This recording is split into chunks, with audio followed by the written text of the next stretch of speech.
In this video, we'll be talking about the jog functionality of OptimumCNC software.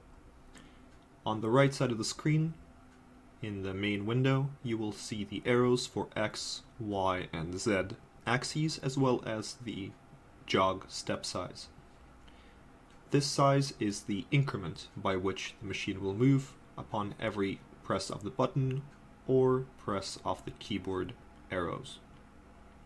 Let's say we select a step size of 1. We can move in our X and Y direction as well as our Z. We can also select a custom step size, let's say a step size of 0.5 inches. So now we're moving by 0.5 of an inch upon each click. Or we can select free movement, so whenever you press a button, the machine will move until you stop holding it. Thank you for watching.